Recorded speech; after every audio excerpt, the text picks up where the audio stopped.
semuanya, perkenalkan nama saya Farah Desruska Zakir dengan NIM 40123111083. Pada kesempatan kali ini, saya akan menjelaskan mengenai dua prinsip penting dalam hukum kewarganegaraan, yaitu ius soli dan ius sanguinis. Kedua istilah ini mungkin terdengar asing karena berasal dari bahasa Latin. Namun konsepnya sangat penting karena berkaitan langsung dengan status kewarganegaraan seseorang. Lalu, apa sebenarnya yang dimaksud dengan ius soli dan ius sanguinis? Dan apa perbedaan keduanya? Mari kita bahas secara jelas dan sistematis. Pertama kita bahas tentang ius soli. Secara bahasa, ius soli berarti hak berdasarkan tanah. Maksudnya adalah kewarganegaraan seseorang ditentukan berdasarkan tempat ia dilahirkan.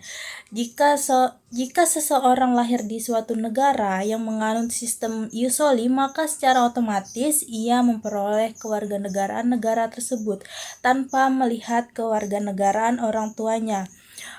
Contoh negara yang terkenal menerapkan sistem ini adalah Amerika Serikat. Di Amerika Serikat, setiap anak yang lahir di wilayah negara tersebut berhak menjadi warga negara Amerika, meskipun kedua orang tuanya adalah warga negara asing. Sistem ini umumnya diterapkan oleh negara-negara dengan sejarah imigrasi tinggi.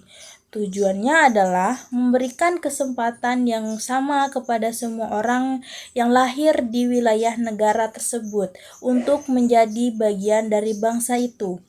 Namun, sistem ini juga memiliki tantangan. Salah satunya adalah fenomena orang tua yang sengaja melahirkan anak di negara tertentu agar anaknya mendapatkan kewarganegaraan negara tersebut. Selanjutnya adalah ius sanguinis. Sistem ini berarti hak berdasarkan darah. Artinya, kewarganegaraan seseorang ditentukan berdasarkan keturunan atau hubungan darah dengan orang tuanya. Dalam sistem ini, tempat lahir tidak menjadi faktor utama. Yang terpenting adalah kewarganegaraan orang tuanya. Sebagai contoh, Indonesia menganut prinsip ius sanguinis. Jika seorang anak lahir di luar negeri, tetapi orang tuanya adalah warga negara Indonesia, maka anak tersebut tetap memperoleh kewarganegaraan Indonesia. Sistem ini biasanya diterapkan oleh negara yang ingin menjaga identitas nasional dan kesinambungan keturunan bangsanya. Dengan prinsip ini, hubungan antara negara dan warga negaranya tetap terjaga, meskipun mereka tinggal atau lahir di luar wilayah negara. Perbedaan ius soli dan ius sanguinis. Jika disederhanakan, perbedaannya adalah yaitu yang pertama, ius soli menekankan pada tempat lahir, sedangkan ius sanguinis menekankan pada keturunan atau darah. Dengan kata lain, jika pertanyaannya adalah lahir di mana, itu berkaitan dengan ius soli. Namun jika pertanyaannya adalah orang tuanya siapa, itu berkaitan dengan ius sanguinis. Beberapa negara bahkan menggabungkan kedua prinsip ini untuk menghindari masalah seperti kewarganegaraan ganda atau tanpa kewarganegaraan. Mengapa kita perlu memahami ius soli dan ius sanguinis? Karena kewarganegaraan menentukan banyak hal dalam kehidupan seseorang, seperti hak memilih dalam pemilu, hak memperoleh pendidikan dan pekerjaan, hak perlindungan hukum dari negara, dan yang terakhir kewajiban sebagai warga negara. Kewarganegaraan bukan hanya soal identitas di kartu resmi, tetapi juga menyangkut hak dan tanggung jawab dalam kehidupan bernegara. Sebagai kesimpulan, ius soli adalah prinsip kewarganegaraan berdasarkan tempat lahir, sedangkan ius sanguinis adalah prinsip kewarganegaraan berdasarkan keturunan. Kedua sistem ini menunjukkan bahwa setiap negara memiliki kebijakan yang berbeda dengan menentukan siapa yang menjadi warga negaranya, sesuai dengan sejarah, budaya, kepentingan nasional masing-masing. Demikian penjelasan ius soli dan ius sanguinis.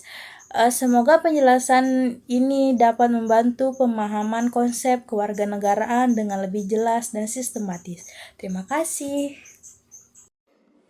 Baik, di sini saya akan menjawab pertanyaan, yaitu pertanyaan dari nomor 2, yaitu di sini yang ditanyakan adalah sebagai berikut: kapan seseorang dikatakan memiliki kewarganegaraan ganda dan tanpa kewarganegaraan? Jadi seseorang itu dikatakan memiliki kewarganegaraan ganda dan tanpa kewarganegaraan adalah jawabannya sebagai berikut. Seseorang memiliki kewarganegaraan ganda atau bipatride saat diakui sah secara hukum oleh dua negara atau lebih secara bersamaan. Umumnya karena perkawinan campuran atau perbedaan asas ius soli atau ius sanguinis. Sebaliknya tanpa kewarganegaraan atau apatride terjadi saat seseorang tidak diakui sebagai warga negara oleh negara manapun berdasarkan undang-undangnya. Berikut adalah detailnya berdasarkan hukum Indonesia. Yang pertama adalah kewarganegaraan ganda atau bipatride. Kapan terjadi? Terjadi adalah karena seseorang lahir dari orang tua dengan negara berbeda. Misal, ayah negara A, ibu negara B, atau lahir di negara ius soli atau tempat lahir. Sementara orang tua berasal dari negara ius sanguinis atau keturunan. Kondisi di Indonesia berdasarkan Undang-Undang Nomor 12 Tahun 2006 dan Hukum Online, Indonesia tidak menganut kewarganegaraan ganda bagi orang dewasa. Pengecualian atau ganda terbatas hanya berlaku bagi anak hasil perkawinan campuran atau anak WNI yang lahir di negara ius soli. Anak ini boleh memiliki 2 paspor hingga usia 18 tahun atau sudah kawin dan wajib memilih salah satu kewarganegaraan paling lambat usia 21 tahun. Yang kedua adalah adanya tanpa kewarganegaraan atau apatride. Kapan terjadi? Terjadi jika anak lahir dari orang tua yang berasal dari negara ius soli tempat lahir, tetapi lahir di negara yang menganut ius sanguinis atau keturunan. Kondisi Indonesia berusaha menghindari status apatride dengan menerapkan ius sanguinis berdasarkan darah, namun tetap menghormati hak asasi manusia. Resiko apatride: jika anak berkewarganegaraan ganda terbatas tidak menentukan pilihan kewarganegaraan warga negara Indonesia atau negara lain setelah usia 21 tahun, ia berisiko kehilangan warganegaraan atau menjadi stateless. Jika seseorang warga negara Indonesia dewasa secara sadar memperoleh warganegaraan lain, maka status warga negara Indonesianya gugur secara otomatis. Demikian jawaban dari pertanyaan kapan seseorang dikatakan memiliki warganegaraan ganda dan tanpa kewarganegaraan. Terima kasih. Perkenalkan, saya Yahya Ayasi. Di sini saya akan menjelaskan solusi apabila kondisi ini terjadi. Yaitu yang pertama adalah kewarganegaraan ganda atau bipatride. Kondisi ini terjadi ketika dua negara atau lebih mengklaim seseorang sebagai warga negaranya secara bersamaan berdasarkan aturan hukum masing-masing.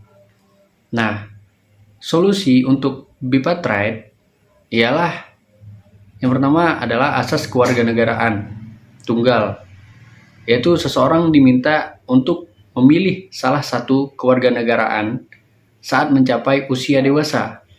Di Indonesia, menurut Undang-Undang Nomor 12 Tahun 2006, anak berkewarganegaraan ganda terbatas harus memilih salah satu kewarganegaraan saat berusia 18 tahun atau paling lambat 21 tahun.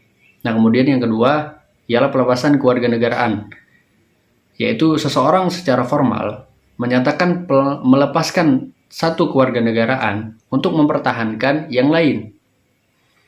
Nah, selanjutnya yang ketiga itu perjanjian bilateral, yang mana kerjasama antar dua negara untuk menetapkan status warga negara tersebut agar tidak terjadi konflik pajak atau wajib militer. Nah, yang kedua, selanjutnya tanpa kewarganegaraan atau apartheid. Kondisi apartheid sangat berisiko karena individu tersebut bisa kehilangan perlindungan hukum dan hak-hak dasar seperti akses sekolah, kesehatan, dan paspor. Nah, solusi untuk apartheid ini ialah antara lain adalah satu, naturalisasi, yaitu pemberian kewarganegaraan melalui proses permohonan hukum di negara tempat tinggal saat ini. Biasanya syaratnya adalah sudah tinggal selama kurun waktu tertentu, misalnya 5-10 tahun, dan berkelakuan baik. Kemudian yang kedua, pemberian kewarganegaraan secara otomatis atau ius soli terbatas, yang mana beberapa negara memberikan kewarganegaraan kepada anak yang lahir di wilayahnya jika anak tersebut terbukti akan menjadi stateless atau tanpa kewarganegaraan. Selanjutnya yang ketiga yaitu Konvensi Internasional tahun 1954 dan 1961, yaitu perjanjian internasional yang mewajibkan negara-negara anggota untuk mengurangi kasus tanpa kewarganegaraan dan memberikan perlindungan administratif bagi mereka yang tidak memiliki status. Kemudian aksi dari UNHCR atau Badan PBB untuk pengungsi yaitu memberikan dokumen perjalanan atau bantuan hukum agar individu tersebut tetap mendapatkan hak asasi manusia. Nah, bagaimana dengan Indonesia? Indonesia itu menganut asas kewarganegaraan ganda terbatas. Artinya, kewarganegaraan ganda hanya diperbolehkan untuk anak-anak hingga usia 18 tahun. Setelah itu, mereka diberikan waktu 3 tahun hingga usia 21 tahun untuk menyatakan memilih menjadi WNI atau warga negara asing. Nah, jika tidak memilih, maka secara otomatis status WNI-nya akan hilang. Mungkin itu saja dari saya.